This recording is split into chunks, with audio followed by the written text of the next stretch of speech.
Welcome, ladies and gentlemen, to episode 4 of Big Dick Energy. I'm one of your hosts, Josh Gershon, and always with me is Bailey Hilton, Tyler Barrett, and Ben Clifford. Today we will be going over what happened at the battle-hardened Hong Kong and the battle-hardened Atlanta. And then we will also be going into some of the skirmish since the season ended and telling you some of the heroes that won those. We'll also be getting into some community building tips that we think that can help you guys build a community. But let's get into our episode here, and thank you for joining us. How's your guys' weekend, Fab? You guys do anything? Yeah, we did a Monarch draft this week. That's right, you and I. Yeah, I had to miss that one, sadly. It didn't go too bad. I ended up on Chain. I've only played. No, how many people do we have in the pod? There's a 6-person pod. 6-person pod, Yep. so smaller card pools. Yep. For sure. Smaller pools, smaller pod. Yeah, I ended up on Chain. I was the only one on Chain. Yep. It was nuts. I just kept seeing all these cards. At one point, I passed on like a red Seeds because I needed an attack action. And I saw it come all the way back around. I was like, I'm the only one. Yeah. I'm like, there's no way. So you were getting some good signals throughout the pod. Yeah. That doesn't say chains open. I don't know what does. I stayed open the first 2 picks just to kind of like feel things out. My pack 1 pick one was a Nourishing Emptiness. That's a good one. That's a good card. Popper. Very, very. It's the one popper I had, and I ended up. Oh my god! I needed it 1 round against a Prism. It was in my graveyard. I needed the popper, so. Memorial Ground. Red Memorial Grounds to put the emptiness back on top, and then banished a card with my Ebon Fold to draw it. That is so awesome. That is so fucking awesome. The shit you see in Monarch drafts. Yeah. Yeah, I was sad to miss that. Missed this last week. You were playing Tanner, weren't you? Yeah. And when you did that? Yeah. Yeah, that was good. You got that win, didn't you, on that one? Yeah, I got that one. It is tough, dude. Prism and draft is still. She's strong. What was your guys' record? I went 1 and 2. I ended up on Prism, and let me tell you, I pivoted pack 2, and it was not great. I was trying to stay open, and then I saw a lot of Bolton stuff coming around because I wasn't getting any signals that Bolton was being taken. So I was like, okay, maybe I go Bolton. So I started grabbing Bolton. And I was like, oh boy. I saw 2 Wartune Heralds go by that were yellow. I saw 1 red. I'm like, what am I doing? But we get into pack 2, and I pull the Luminaris, and I go, oh wow. I can't pass that. No, I can't pass the Luminaris. If only you were like in Prism from the start. Your deck is just cracked at that point. Way better. Yeah. So my pick 2 on pack 2 was, or pick 1 was a Luminaris. So I started going into Prism. Pack 3, I ripped Herald of Erudition as well. So that just made it even better. How do you not 3-0 pod with it? I went 2-1. Oh, nice. So Okay. I lost to Sounds Tanner. about right. I lost to Tanner in the mirror. Half the pod was on We had a Prism. Levia and a Bolton. And 1 Levia. And I ended up playing Rick second. So I lost to Tanner first. Played Rick. Barely got out. I had the Aura that gave attacking and defending cards -1. Parable So of Humility. Yes. Yep. That'll save you. That Aura Especially was- against Levia. He was on Levia, right? Oh yeah, he was on Levia. So that helped a ton with poppers, Yep. just because For sure. I told him he could attack it, but he just wanted to come at my face, which I mean I was only at 8 life. He felt like he needed the gas to go, but I don't know. It was a good match. It was really close. Him and I both went down to like 3 life, and it just got down to it. Third game, I played another mirror against Sean, Prism mirror, and oh my goodness. The Prism mirror is always just a slog fest. Oh yeah. Just because you can't pop with your other illusionist cards. Nope. You have to make sure you get those other ones. But yeah, ended up going 2-1 on the weekend, so it was pretty fun. Carter took it down 3-0 Nice. on Bolton. Nice. How about you, Ty? What'd you do? Well, Do some so yeah, testing? I had to miss this week for just I had my nephew's birthday party and stuff. Also, I did a lot of testing this week. Yeah, testing for Vegas. I feel like I kind of made a few breakthroughs. I was telling you guys about the Null Rune into Dash, the Null Rune gloves. Yeah, that still blows my mind. Yeah. Well, I got T-boned a couple times. My New Horizon was destroyed, and I thought, man, Bullseye was so nice to have that zero block along with the Snapdragon zero block for when they have their multiple T-bone turn. Yep.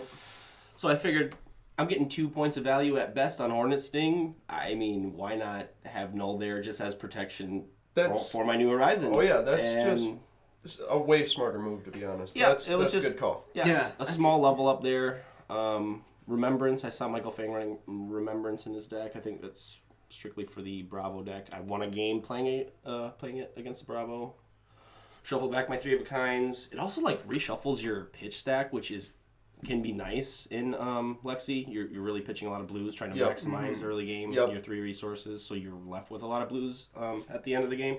But when you get that reshuffle, it's nice. Yeah, the Quiver of Abyssal Depths would kind of act as that sort of outlet. But I don't run that card anymore. So but yeah, other than that, just a lot of testing. Like I said, some small breakthroughs in testing, which is great. I don't have very much time to test, just with how busy my normal day-to-day life is. Yeah, I got kids and family at home, but my wife has really been supportive and letting me test and keeping the kids quiet or trying to sometimes so I can focus. It's tough. Time to focus. Yeah. Also open some Lorcana. You guys. Yeah. Bailey, I know he's like, oh no, he said it.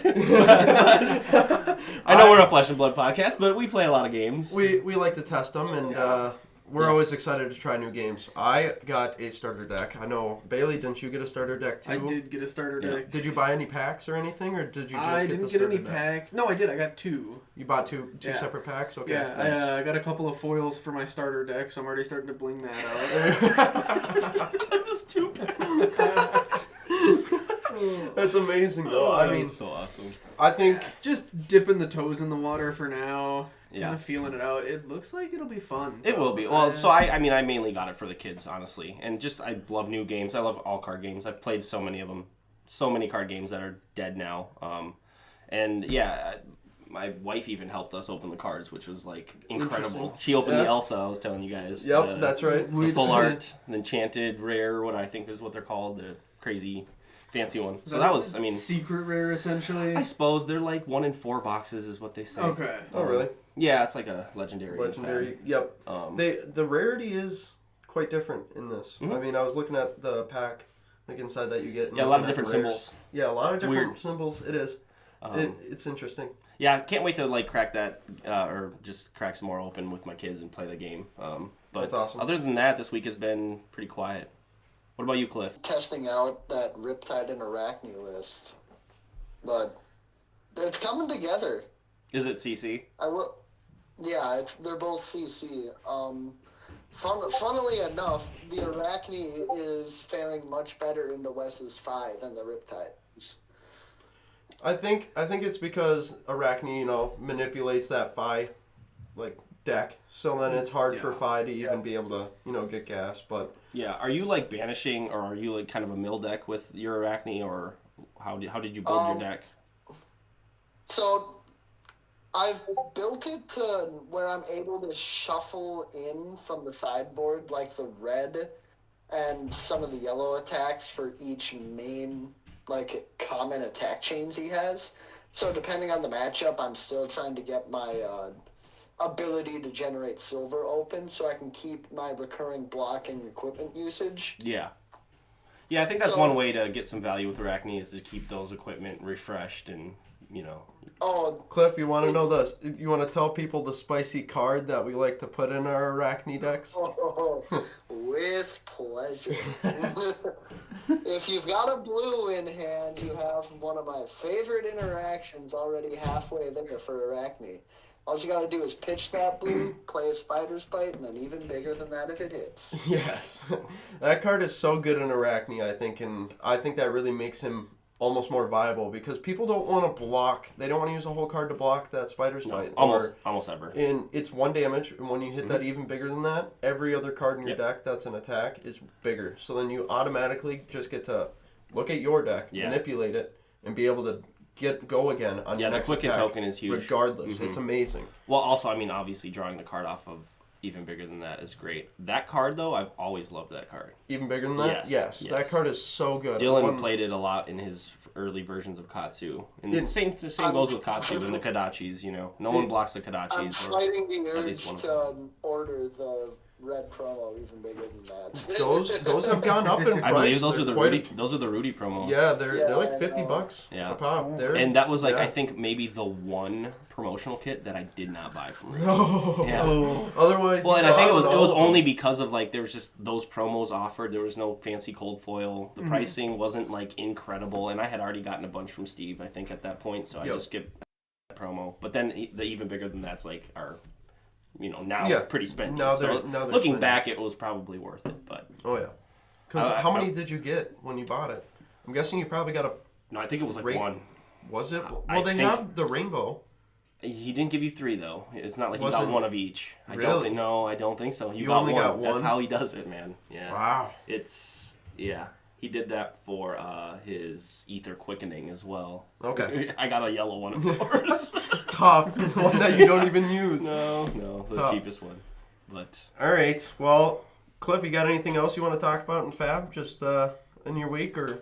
Well, for the Arachne deck, I wasn't running them before because, I don't know. I read the card and I was like, yeah, it seems good, but I'm not quite sure about it. I threw in the red shreds.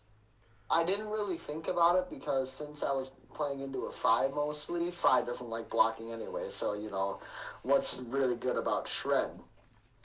And then I was like, screw it, we're going to throw the 3 reds in, and the cards won me, I think, 2 games since I've thrown them in. Shreds are Yeah, a great one shreds for blocking. Yeah. When you face those blocking heroes. Like Yeah. into Oldhim, that Yeah. was huge if you were playing those. yeah, I think the red shred is Yep. obviously really good against like the D reacts and stuff.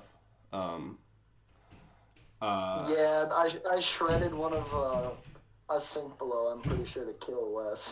That felt good. Oh, nice. Oh, anytime you can shred any of those like 4-block D reacts or something Mm-hmm. like that, it just feels so good. Yeah, that shred is one of those cards where like it's a good example of kind of the way cards will scale up or down in the game, and in this case, it scales. Well, like the blue shred does what you want it to do most of the time. Yep. Yeah. So usually when you run the blue, you just have that extra resources where kind of like Plunder Run. Plunder Run's the same thing where you're not really running Plunder Run for the damage. It's giving each hit the potential to draw a card. So the blue Plunder Run is in a lot of decks better than the red one. Yes. Because it's just the effect is kind of what you're going for. But yeah, red shred seems sneaky. Cliff. I think it helps once you play like a reaction beforehand to pump it, and then somebody drops down like because a red one Staunch response. yeah, or something it just like that. it takes away most of their block on it, so it's huge. But why don't we get into some of the events that were going on? We had the Battle Hardened Hong Kong with it was a Blitz event. Yeah, that was 2 weekends ago. We're kind of a little bit late on news. We're gonna fix that going forward. But we definitely want to talk about that because it was Blitz. Yep. And we want to keep you guys updated on Blitz. So we had a Chain taking first and second at the event. Oh yeah. So getting some LL points there on Chain. We had Kano in third and a Chain taking third as well. Chains and Blitz. Yeah, Yeah. our first takes where we kind of thought like Ira or Kasai would be kind of those top dogs. Oh, yeah. I think we were probably wrong. I mean, Yeah. Chain might be that hero that just LL's next in Blitz. Just in one season. What's he at total? Total, he's sitting at 336. What do we got for leaderboards right now? For After second, season? second most points gained this season was Kasai at 79, so only 4 behind Chain. And she is now sitting at 359. So going up a good A amount. lot more than I thought. Yep. Get her out! Get her out! Yes, no more blood on her hands! Yes. We got our one blood on our hands shout out per episode. You gotta give it a Blood shout out. hands have killed me so many times, courtesy of Joshua Lucian. I'm sick of that card. I love that card, buddy. It's such a good card. Next in line, in the second on the leaderboard, we have Ira. She's sitting there with 55 points gained and now at 375 total. And we have Chain with 54, so only 1 behind Ira, and he's at 391 now. So he's only 100 LL points from being LL. Yeah. So There's a lot right now that are kind of right on the edge. It's just Makes it seem like when they do LL, it'll all be kind of at the same time, maybe, or we'll get Yeah. a couple of them So- back to back. That's going to be an interesting set if they all LL at the same time. Or just in the same season. Forced to release a set to try to get new heroes to replace them. If I don't know if they do that with Blitz heroes. LL soon, she'll be the first from Wrath to LL, won't she? Sorry, what was that, Cliff? What? Who will? Ira. Well, yeah, if you're talking Ira, as in, she was definitely the starter deck that got everybody into it, but I mean, Yeah. Dory and, I think, Reinhardt's not that high up Reinhardt's there, gotta neither be- is Bravo. That's weird, So- because Reinhardt seems like really good. Reinhardt with seems Blitz. really strong. I guess it's one of those decks, though, that's... I'm about to rip my Reinhardt CC apart and just put it back to Blitz. Yeah. that CC deck is just not hitting. What's interesting as well is that Katsu has not really gotten any LL points at all. So Weird. he's only at 7. 7. Wait, He's only What? at 7. In yeah. Blitz? In Blitz. That can't be right. No. No way. Look at We need to show Dylan this. it's wild, but I mean, it's just Oh, because yeah, he's Fi. sitting right up there It's with just the because Emperor. Fi, Ira, Benji are all so much better in Blitz Yeah, I suppose Ira's just like a strictly better ninja. compared to Katsu, because Katsu's ability is so hard in Blitz. You don't want to be going through your deck like that when it's that small and stuff. Yeah. So, but yeah, that's a little update on some of the standings there. We also had 2 Iras and 1 Casino. In there. Yeah. Kano's always going to squeak in there while he's legal. Yeah. It's the same kind of thing as Reinhardt, where he's so much stronger in Blitz than he is in CC just because of the lower life totals. Like, the life totals might change, but his combo potential really doesn't between the formats. I mean, he's still pushing 10, 15 Yeah. damage a turn easy. And even without the Ether Wildfire, right? Isn't that banned in Blitz still? Or that's not a... Yes. Or is that It what is it's called? banned. Am I Aether thinking of a Wildfire? different card? No, Aether The Wildfire. 4 damage, and then it pumps Yeah. every other... Yeah, Aether Wildfire source. is. Yep. No, that's the right one. I don't think it's. Well, because, I legal. mean, when that card was legal, I feel like was when Kano was, A monster. like, absolutely the best deck. And, I mean, I think that just made him way more viable, and I think he gained the most LL points by, like, a fair margin when that card was legal. Yeah. Like, a fair margin. It Yep. was so hard to stop. Yeah. So, we also had the Battle Hardened Atlanta, and the standings for that were how many Lexis? I think there was 4 Lexis. 4 Lexis. She's back! Lexi's back, baby! I mean, she never went anywhere. She No. just... she wasn't maybe topping and stuff recently, but... There was. well, I mean, Michael Feng just went to the finals last weekend. That's true. Yeah, she's still been up there, yeah, but for sure. One of the best Jeez, decks. still. this is- It's just cool to see her kind of have some success and finally win a tournament. I feel like it's been a while since we've seen Lexi actually win a tournament. Yes. yeah, with all of the top 8s and wins that she's been taking lately, it has me scared for what LSS might be looking at in that deck for. Bands? Yeah. Yeah, I know it. I've been saying it. If Get rid of anything, it's got to be 3 3 of a kind. Mm-hmm. Yeah. I know we touched on this before, but I think it should have been that instead of Bullseye. Like the 3 of a kind definitely hits more specifically the Lexis than it does like the Azaleas or the Riptides. Yeah, for sure. That is true. I would be interested to see kind of the changes if you do ban 3 of a kind, like what your... Yeah, Because like Art of War is probably it's like a mini 3 of a kind. Yeah.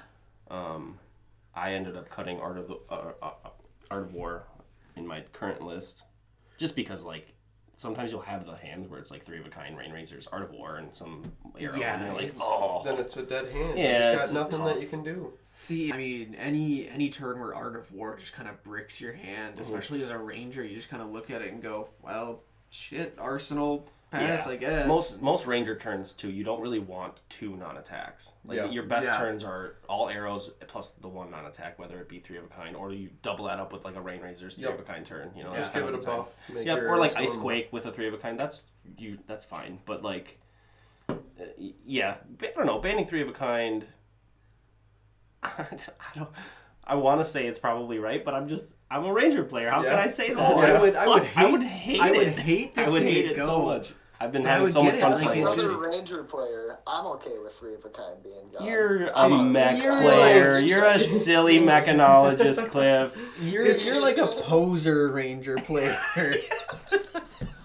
Hey, it ain't being a poser if it's working. Yeah, bring it down here. I will. But I think you had a good question as well, Cliff. Yeah, so if we're going to...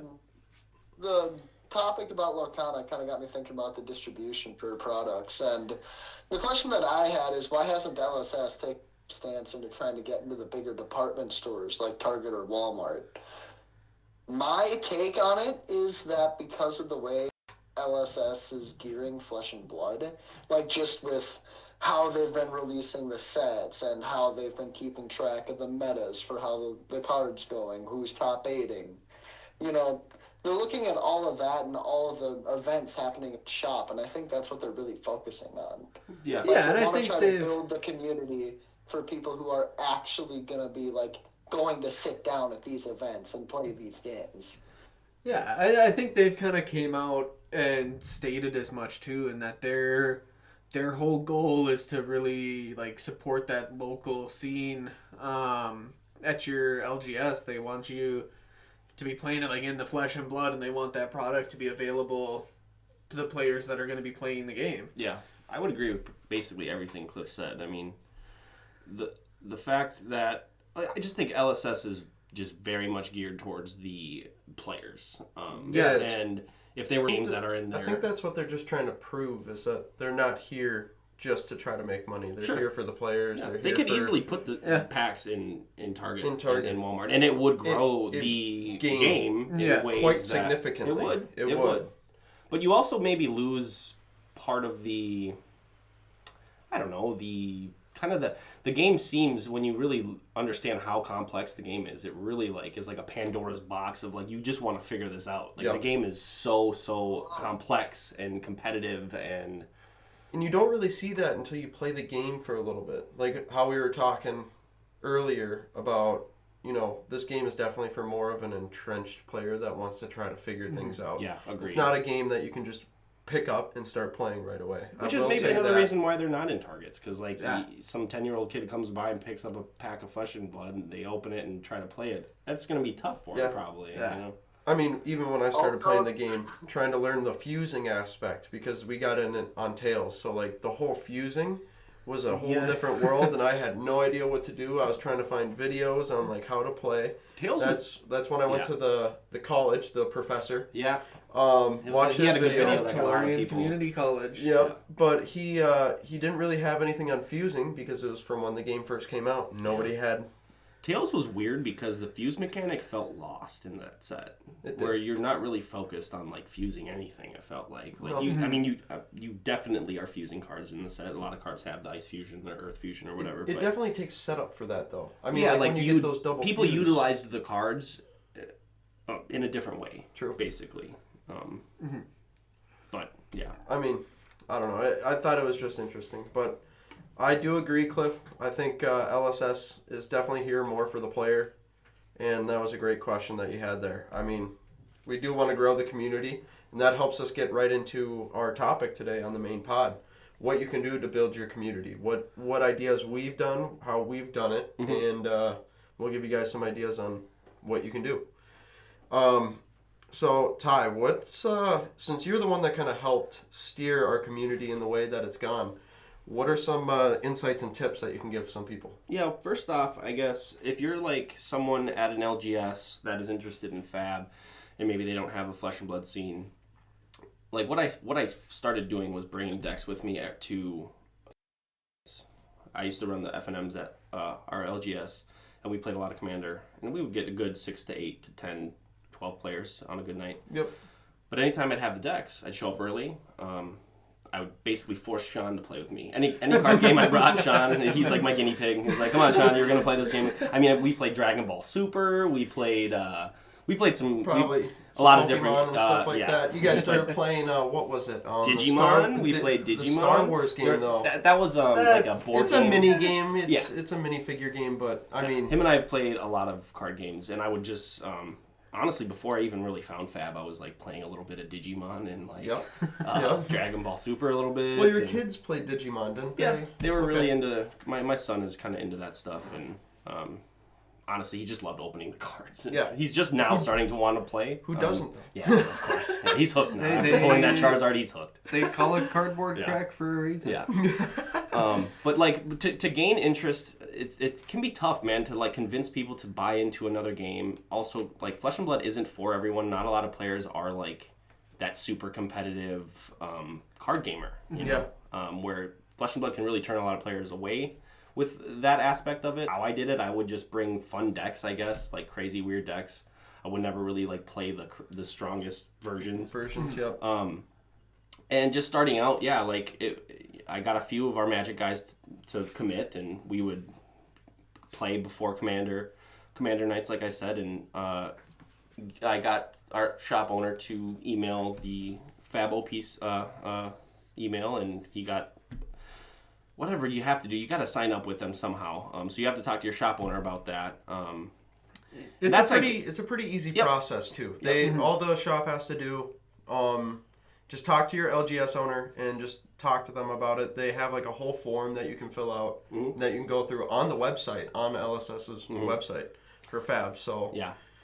But like the hard part about it, obviously that part's easy. If you have a shop owner that's willing to do it, you just need to find the players. And like I said, bringing decks helps.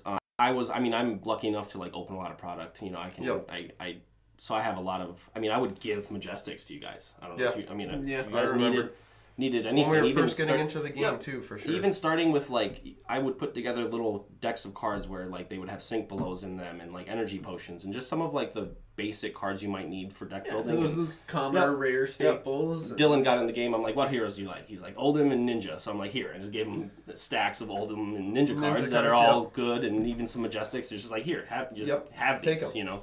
That's one thing that I would say that you can really get some new players into. If you guys are doing like a draft or a sealed and you have plenty of bulk, toss it down to the new player. Give them a them. deck. Yes. The big excuse to not get into games is the economical side of things. Yeah, It's like and people just don't like to spend money on games they don't play. So if you present them that opportunity where Makes it I so have much a deck easier. already, it's free. This guy's just wants to teach me. You know. That's you what- also want. Yeah, you need someone that wants to teach players too. Yeah, and that's if you don't have the means to have that kind of like product on hand where you can just donate your bulk essentially. The especially the new ones, the starter decks are a great starting point too. Yeah. It I is. think they're about is. what, like $10, 10, for, $12 for Blitz starter deck. for a Blitz starter. I've been fairly impressed with the history pack starter decks. They seem like they've got a good like solid core. They do. Yeah, I would point people into in those decks direction. If you crack those decks Your open and LGS. play, and you're getting You're all getting the things you need. Oh, from, yeah. from Yeah. Fab. It has a very combo. well It built. gives you like your difficulty rating even inside the deck of like how hard this deck can actually be. Which I remember. I don't know if you guys remember the old Magic decks back in the day. It would say expert, advanced, or beginner. Oh, the Intermediate. old They had the decks that you could Yep. buy. And Yep. Gosh, I felt so cool buying those expert decks. Expert You decks. know? You're like, yeah, this is an expert deck. You know? But that, I mean, it just helps you learn that there's other heroes that can be easier to play. So if you start playing, sure. like Droma, I think is ranked 4.5 stars out of 5, and I think Fi's ranked like 3, just because it's just you're laying a card with Go again, and you're just his hero ability is plain and simple. It's not hard. What you were saying too, Bailey, about the community or like the bulk box, even that's a good thing to have if you have enough bulk to just donate. Sometimes like people will open packs at the end of the day at our shop, and we'll just all the commons and rares we open Just go goes right right into in the the box. Goes right Yep. into You know? the bulk box. And that's up front. just for anyone to just come and pick through. And if you guys That- may be looking for anything, Actually saved the day yesterday when we needed Monarch tokens. Yeah. Oh, no. We didn't get one I didn't even Bolton in think our of that. box, so we Really? carted it Wow, up there and just man. started searching for like spectral shields, weapons, everything. It was good. oh, But yeah, so those Blitz starter decks are a good starting point, and where I've seen a lot of players get hung up, especially on things like the Flesh and Blood subreddits and things like that, is on the equipment. I to an extent, I don't think that's true. Like, if you're playing at that very top end competitive level, absolutely, like, any little thing you can do to even just the slightest bit of optimization out of your deck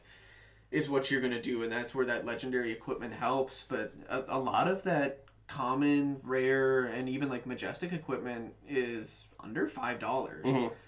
And for the most part does the job of the legendary equipment. Like, where you're getting the value of the legendary equipment is on blocking mostly. A lot of it is just the fact that the having thing a blocks. fridge. Yeah, having a fridge. That's the big aspect of it. Yeah. Like, or like you compare Vexing Quillhand to Grasp of the Arknight. Right. Grasp is giving you that 2 block on the first hit, 1 block on the second, and the fact that you can use it multiple turns to get that rune chant. But Vexing Quillhand is still a good option. It sees a lot of sideboard play as well. It is. It's for those matchups where you want to get those big amounts of rune chants. And I feel like that's where the majestic stuff is just, it's a one-time thing, but it's still a powerful ability for for your deck. So, and I think you can even build like a 5cc deck that's pretty good for like $40, not even. Like it is cheap. Yeah, I mean, like again, unless you're playing at like that competitive level, like the Arts of Wars are not necessary. No. Yeah. I mean, even like the Burn Them All.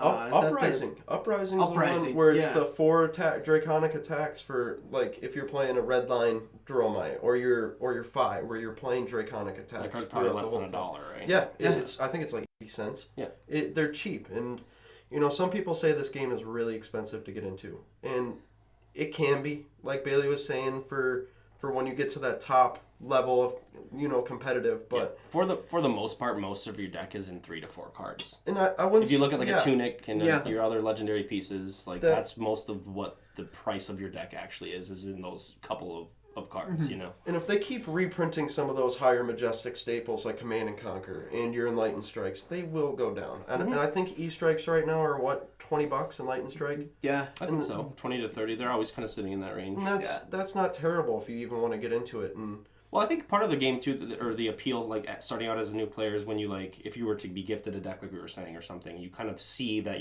maybe your armor isn't optimized. And you're like, I wonder what the optimized thing is. So then it's kind of like that search for like the better piece. You got the best in slot. Is, you know, true. The phrase that comes to mind from World of Warcraft, where if you deck your hero out in all legendaries, you feel like you've reached the finish line. My hero's, complete. He's finished. Yeah, and it's a journey, man, with decks. And I would say, for people learning to play the game, a good aspect to get into would be trying to play multiple heroes. Learning what that hero's game plan is. I think it's huge. If you get stuck on one hero, this game can get really stale. It can. And I feel like if you play multiple heroes, it just also helps you learn your matchups for the hero that you do like playing. Agreed, yes. Yeah, And if you kind of know that like game plan. Exactly, and I think that's a big aspect of getting into the game and learning about the game. Yeah. And that can help you go in so much smoother than just being stuck on one hero. Well, like I was saying about bringing the decks too, is like having a good plethora of heroes for people to choose from. I would bring like 6 to 8 decks with me just to, have anyone use any deck they want, Yeah. And for that new player base also, like we were saying, for the community box, Carter told me about this. He said, make sure you try to bring this up on the pod. Make sure, if you were here in Arcane Rising, bring Null Rune for people. That is the biggest mistake new players don't know. Do you guys remember a lot of our early tournaments? Oh, yeah. Yes. And what would happen? We'd get killed because we didn't bring Null Rune, and we had no idea. I mean, our local ones, not really like our local ones. Is like if you forgot your Null Rune, it's like flip that piece over. That's fucking Null Rune. Sub it out. We're not gonna. They're not expensive. I can't tell you how many Null Rune pieces I've given our players. You have to. Or even just let him proxy him. Yeah. Like I said, flip that over. Hey, that's null. Just come on. We can't be playing at the local level where you're catching people without null because they forgot. It's just a feels bad moment for that new player where they're like, oh, I guess because I didn't have that one piece of equipment, I guess I just lose. And it goes to kind of one of my bulletins here is just like if you're organizing the tournaments and playing in them, just like try your best to be friendly. I know I can kind of come off as like a dickhead sometimes, but I try my fucking best to just like be friendly, be the middleman for everyone. Yep. I'm not trying to like take sides anytime there's like a scuffle or a thing. Like I always am trying to like mediate and like do the right thing by everyone, make the right choice by everyone. And it is hard, and like sometimes personalities will clash, and like still being vigilant and being friendly and still trying to like make things right all the time is like it can be challenging with these things. I feel like the Fab community is pretty good about that. They are. It's a very good community to be in. I've never really been in a card community beforehand. I got into Magic a little bit, but when I came into the community of Fab, it was a whole different world. Like everybody was so nice. Meeting you through it was awesome. Yeah. Met a ton of friends. Yeah. Everybody's so close, and I mean, it's just good. I think the Fab community is one of the better communities out there. Yeah, it can be tough getting a scene going. Like we definitely struggled in the beginning. 100%. I know it's crazy. And if we can get to think a what good we've like done. consistent scene going out here, I mean we started we could maybe fire an armory. We'd maybe get 4, sometimes 6. And Well, ever since we actually started, I was looking back. Ever since we started the actual organized play at Legends, we have not missed a week since we started. Yeah. Not once. And Even I the other. Bates told us too that we were one of the top communities in Minnesota. Oh like, yeah, that was, we've had the that most was- consistent yes. people coming. In terms of just like Player- our armory numbers yeah. and stuff. I know like a lot of places now, like Dumpster Cat is really, really popular right now, It which is. is so cool to see. Like, I think they had like 16, That 14 place to, is awesome. yeah, they had like 14 to 16 players jammed in there. I saw the other day, and it was just like all the locals from the Nice. RTN scenes and stuff I recognize, and it's just like yeah. it's so cool to see. It's good when you get those shops out in like the city area, Yeah. because that's where you start seeing a lot more people. You can get 100%, way more yeah. people into the game. It's tough to because- convince those guys to drive an hour out west in the middle of the cornfields to come to our shop. You know what I mean? I mean, it's It's not a nice terrible seeing drive. for the skirmishes and stuff, though. A lot of them will come out for that. Yeah. Being part of just an overall tight-knit community. I mean, we see them when we go to the PTQs. Yeah, like the outside of our RTNs, local and shop, it's- you mean? You know them by yeah, name. exactly. Every- and they know everybody us by knows like that. we're Yeah. the Legends crew, you know? Yeah. It's awesome. We all Kyle, pack in that Dad, van yeah. and we all get going. Yeah, but that's the good thing about our community is that we've almost built it to be a team. Yeah, I was gonna say like that's a good point too to maybe talk about like when early on, I was lucky enough to have a lot of people, like-minded people. You guys were all kind of that casually competitive. You Yep. know, I didn't have the time to really commit to being super competitive, but I would like to compete in the RTNs, all the PQs, all that Yep. stuff. I love that stuff. But like just early on getting you guys into that and really making it accessible, like, hey, you don't have to worry about anything. I'll drive. Yep. I'll help with sideboards, deck lists. Oh, you need a legendary? I got let me you. have I have it. Let me give Yep. it to you. You can use it for the day, whatever. Like that kind of thing I think is very important for building a community. And it's just like there's just many people that like are maybe like that right now with Fab. true. I know each community probably has their guy, right? But like that grassroots kind of feel is kind of what we have going. And it's tough to get that. It just is. And It's- if it doesn't, be that guy. well, yes, yeah, exactly. like, Try to no, be that guy. Don't just assume someone else is going to step up to the plate. Yeah, exactly. Once you get a community going, though, you do start to draw in a few people that have an abundance of cards. So Yeah, everyone hopefully wants you to can- help. Yeah, And if you get the community big enough, you'll draw more people in. it's like a Ponzi scheme. Okay? It is. It's a pyramid scheme. Right? You just get the guy, your underlings, to get more people in, and then now everyone's hooked. And Yeah, or, like I mean, and it's such a cool community. I remember going to it was a PTQ in I think it was the one in Bloomington, and someone there was just like, yeah, I opened a case of Black Label history pack or European history pack. Anyone here, feel free to go through the bulk and just grab what you want. Like it's just cool seeing that kind of stuff. yeah, we have a great community even outside of our shop in Minnesota. Just in Super Minnesota, grateful. yeah. Minnesota is a good community. We have a lot of players here, actually. Minnesota is a good player base for even Magic. We have the Forge. Card games in general. Yeah. Yeah. Minnesota has always been a hot spot for You for got card the- games and In card Chaska, conventions. Minnesota, you got the Forge in their Because there's not much else to do in the Midwest. I FNMs. know Their- we so cold in the winters. We like to sit inside and sling cardboard at each other. their FNMs get 40 people. Holy like that's shit. yeah, they get Just like on standard nights? Yeah, Yeah. They so- actually play standard? yeah, they Holy play standard crap. nights. They have their commander nights where they obviously get the 40. I think Yeah, their right. standard is like 20 to 30, but That's still, still that's a insane. huge player base. They have a big shop though That too. shop is nice. That- That shop is super If And you it's- ever make it here, go to the Forge. The Forge is a good shop, especially if they're a big minifigure shop too. If Yeah, anybody's if you're into minis, into yeah. where all of us are kind of into minis too. Yeah, don't but even get me started, dude. They got some Fab there. They got some Magic, and we got a lot of good shops and good communities out here in Minnesota. And Yeah. I think for you guys to build a community, you guys definitely need to talk to the LGS and get good pricing out there for people. That I'd say we've done good with that. Yeah, pricing is a very important part of this. I know, like, a lot of shops, a lot of what you hear is people complain about how there's, like, one really good player that's, like, a Pro Tour grinder, and Yeah. they'll show up and win every week and take the cold foil. And I think, like, if you are that person, or if, like, maybe you're the player that sees that happen all the time, like, I don't know, it's hard to say to not go to go to play at an armory and try to not think of the prize, but Yeah.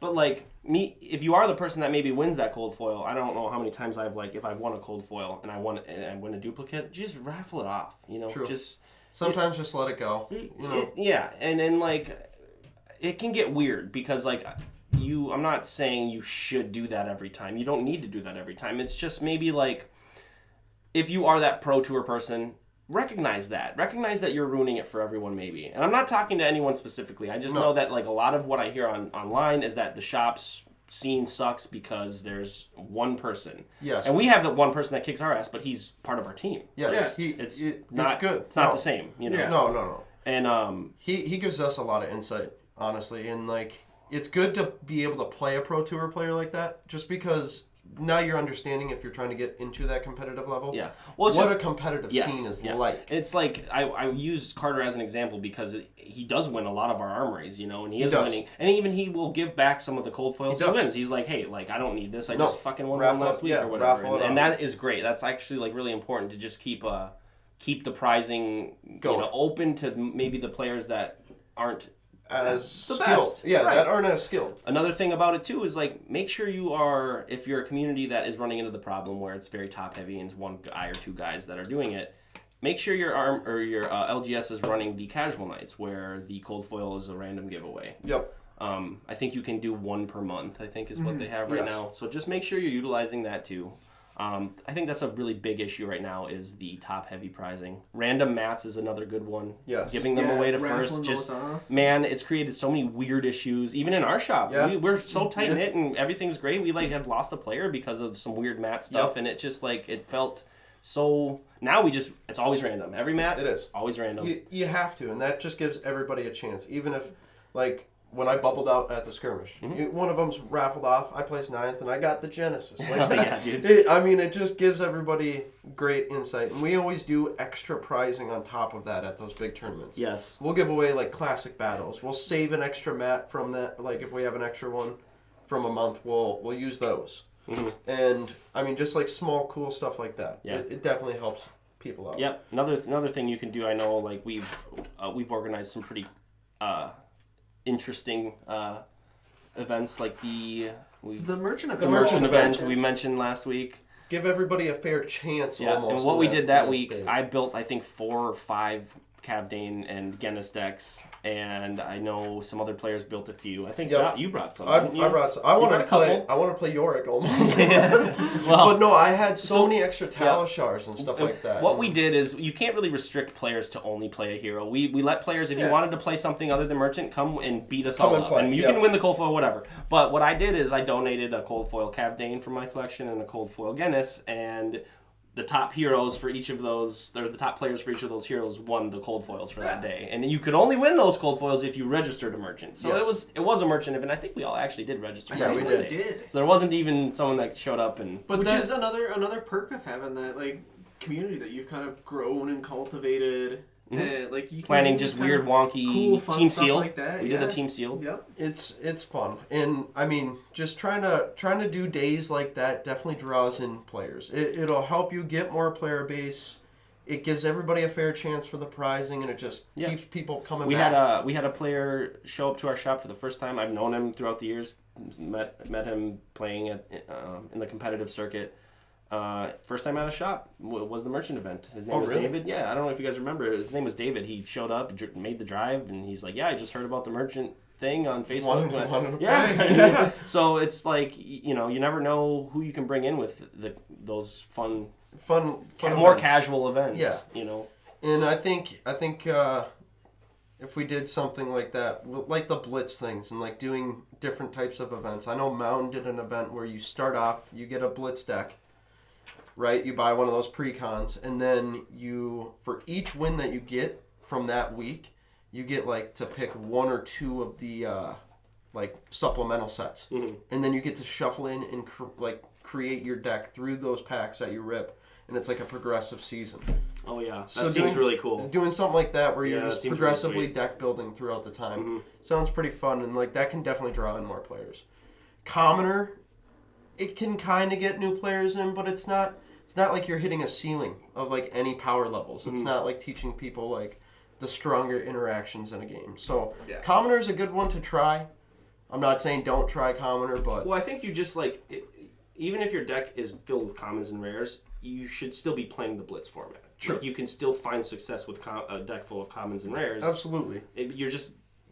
You're learning the game how it's supposed to be played Yes. faster. Yes. Commoner kind of, I think you start behind the finish line Yes. or the starting line. I Yep. think a little bit. You get a delay. You're like a little Absolutely. bit. I mean, you are.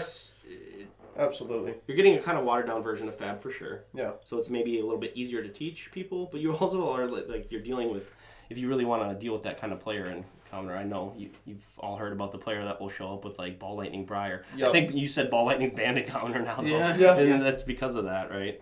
But hey, all you chain players, Seeds is still legal in Commoner. Yeah, I don't know how that's much of that how much of that deck works in Commoner, but How much time we got, Bailey? You got to get out of here in what, 10 minutes? 6 minutes? yeah, about that.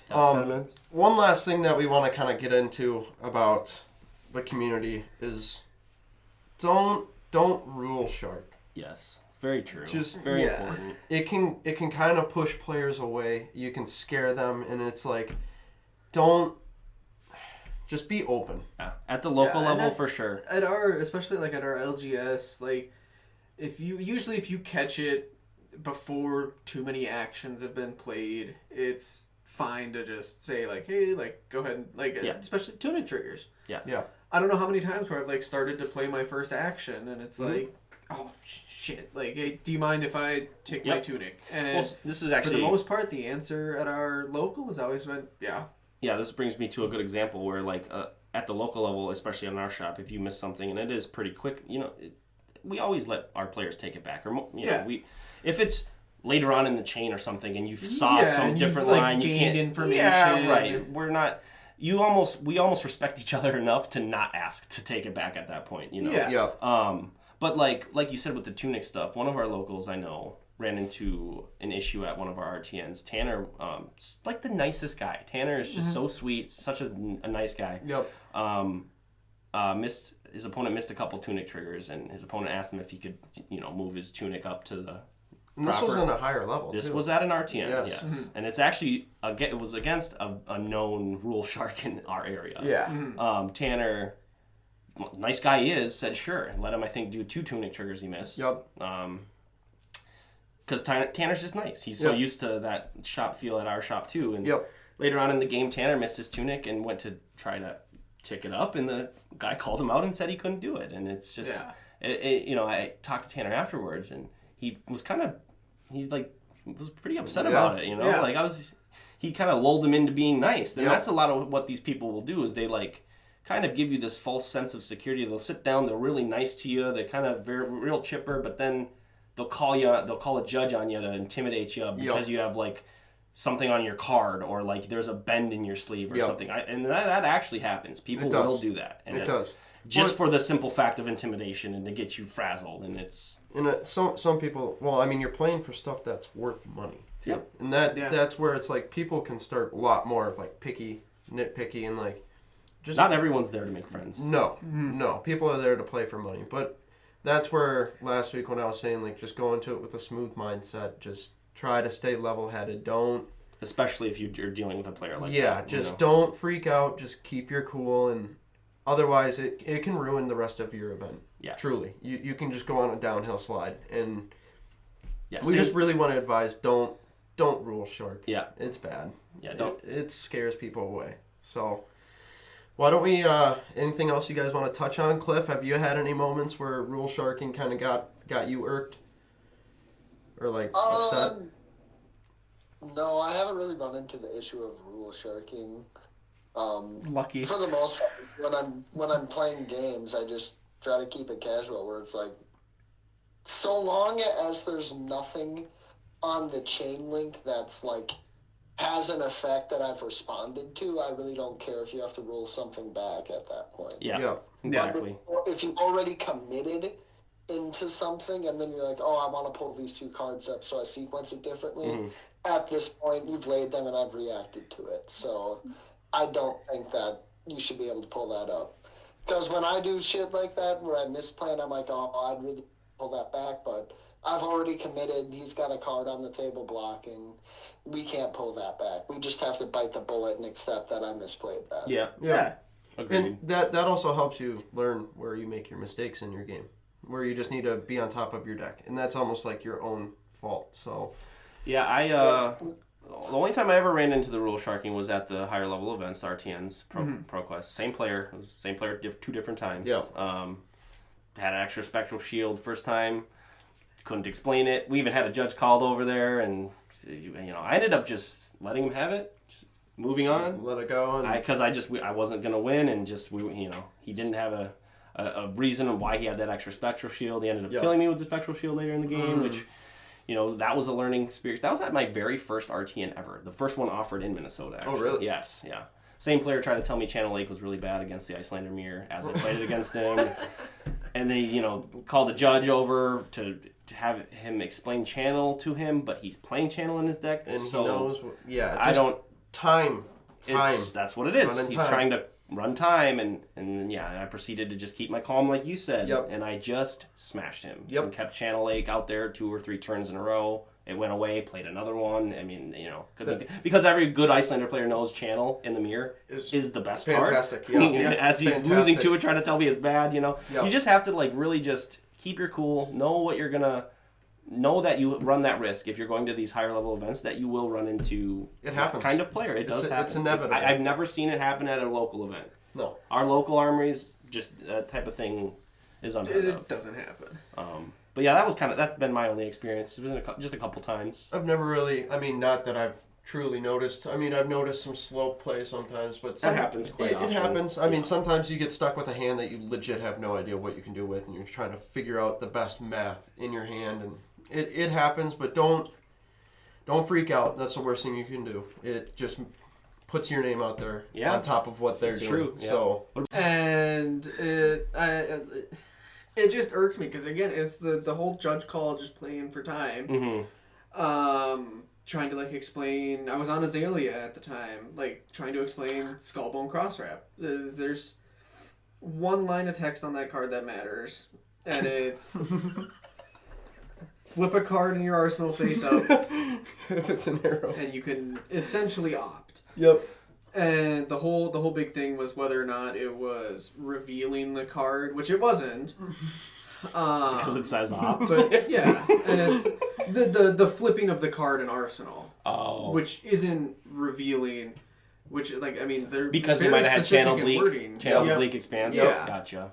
So, there was a legitimate reason for the judge call, but just reading it so many times, it's I don't know. Didn't you say he sat there and read it 4 times out loud to you, trying to figure it out, and then he's like, "I can't figure it out, Judge," and you're like, "Oh no." Yeah, man.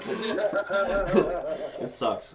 You just I think the best part or the best piece of advice there is to just, like you said, keep your freaking calm as much as you can. It's hard in the moment. Be the bigger person almost. That you just have to be at that moment, and just like I said, keep your cool. Yeah. But a big part of this game too, you see a lot of players this is kind of one bulletin back to the community thing.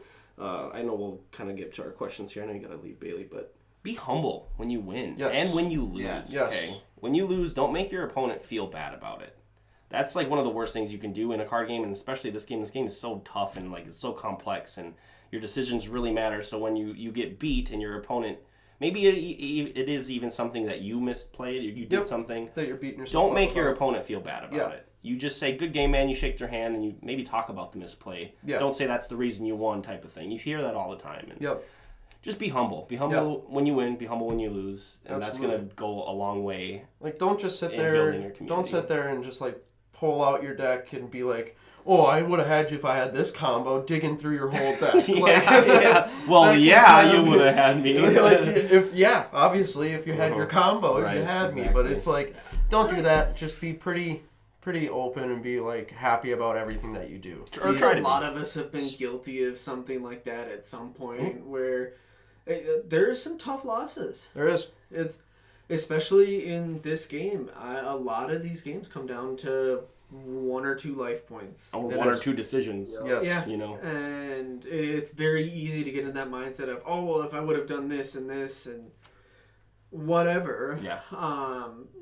You probably could have. Mm-hmm. But you didn't. But you did. Let's not make people feel bad about it. You know, that's one of the worst things you can do. Take your loss or take your win. Yeah, especially if it's a new player. Like when you guys started to beat me, dude, I was so happy. Yeah. When Farbs was there, Noah was there, and I was like, you were beating me, and I was like, God, I hope you beat me. I said some comment like that, or I was like, you did a play, and I was like, oh, here it is. And I was like, getting excited for you, and Noah was like, what? He didn't understand why. He's like, did you say you want? I'm like, yes. I wanted him to fucking, because he had the thing, and I forget exactly the line and what happened in that game, but I think it was in Dory, right? It might have been Dory versus Icelander. When I did like a full, it was like singing Steel Blade. When I had the Iron Song response. So he remembers. He remembers. To getting into a route, and it was getting rid of your card. Yeah, it was for the perfect exact amount, and it was just good. It is one of those things that's difficult to understand unless you've like been in that spot or like played the game. Yeah. It's, I mean, like, when you want to see players that you've kind of helped guide into the game. Yeah, it is very much like my Padawans becoming Jedi Knights now, you know? Anakin Skywalker! Anakin Skywalker over here. You guys have all become knighted. So. No, I'm sure there's nothing more rewarding than seeing someone you've kind of helped tutor and teach the ways. Yeah. It is. No, that's a big part of actually why I love these RTNs. Yeah. I love our shop. I love our players. I love you guys. A lot of it is just like I feel a sense of pride and a sense of just like gratification when I show up and you guys are there and I go 1-3. You know. Well, I mean, we all do. I mean, I just like see. Yeah, you have to have a special kind of community for that to happen. True. You know, I could go 0-4 with Cheyenne and feel fucking great. Just because you're playing with all your buddies, having fun, 100%. enjoying your time. Yeah. And I just remember when I got into Magic, I was very grateful for Cliff and Bailey. You two definitely helped me a ton. And then me showing you guys a game that you've never played and then liking it as much as I did was just awesome. I was like, let's go. Oh, yeah. Let's go. I was like, I got them. That's how I felt too. When you guys started coming to the armies and we had a weekly thing going, I was like, I fucking got them. Yes, let's go. Let's go. But no, it feels good. Dave Chappelle clip replaying in his mind. Gotcha, bitch. So true. But no, it was good. But all right, you guys want to get to some listener questions here? Yeah, I think we got time for a couple of. Yeah, we only got 2 questions. I actually have a question for you guys. Sure. How the hell did y'all get me off of the set on? I'm running into the issue of trying to get Wes off a 5 because I'm sick of playing into a 5 that's throwing 20 damage. We literally just threw cards at you. I cut you a steal for those scab skin leathers. Going back to like giving cards away or like selling cards to players for very cheap, you know. If you have extras, dump them on people. I think we did that scab skin leathers for your Skullbone and maybe a couple of other like Majestics and stuff. And that's when Skullbone was so low and the scabs were up high and you're like... Skullbones were like $30 and scabs were maybe like 60. And I was like, I'm never going to play Brute and we need to get you like on something else and off of Briar. Yeah. And it was like, I was on Azalea at the time and I was like, you know what? Like, you want to get into this deck, I want this deck. Like, call it even. Yeah. So, just, help each other out. Yeah, help each other out. Dump cards on new players. Just get them on a different works deck more than with you new think. cards. It does. helps that a lot of us have known each other for years before even getting into card games. But even amongst the people that we've met, even just within like the last year or so, a lot of them would do the same. Oh yeah. I mean, giving markdown price cards. Go to TCG and mark it down 70% of what TCG's price is. Yep. It just helps get new players into the game. They don't have to pay for that high ceiling. But yeah, and you don't even have to do like that extreme. But I've definitely gone like, okay, let's just go like TCG low, which can be $2-3 cheaper. yeah. And that makes a difference. Helps people get other cards, even like the smaller Majestics. Helps that. Beauty of Fab is that everyone, for the most part, is into different classes too. Where it's like, you know what, like we can kind of make that work because I'm not gonna use like this specific I set like of this cards class only, and yeah. Not these other ones I just opened. Yeah. Like we were saying earlier, though, just being stuck on a hero can kind of sway your precision about this, or your decision, not decision about your this game. But just play all the heroes. Play multiple.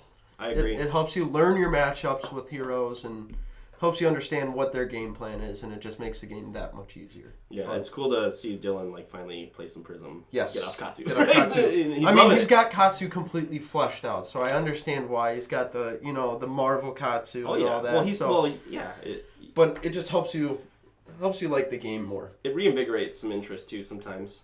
When you get stuck on, like when I was playing Icelander a lot, I would almost put the deck away when our CC events would happen. I just didn't want to play it at the shop, and just play some other shit just for fun. Yeah. But let's get into these listener questions. Yeah, we got a kind of time crunch. Bailey's time, we got James 1010. That's your guys' buddy, right? Yes. Yeah.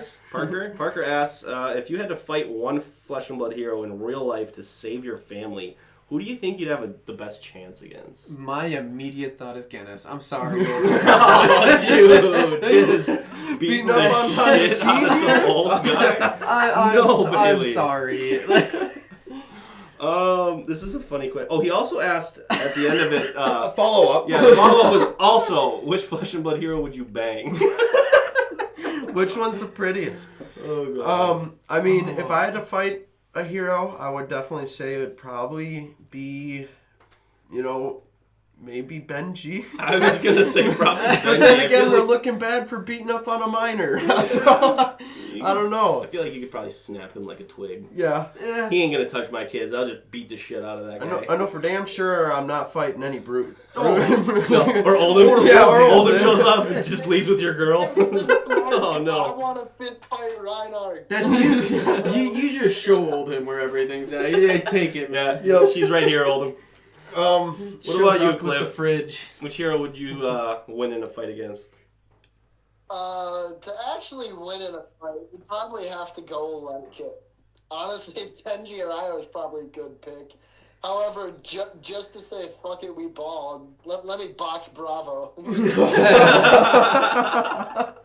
Dude, there's no way. Fair enough. To answer the second part of that question, I've made this joke before, but Davidoff is essentially just a blow-up doll. Oh my God,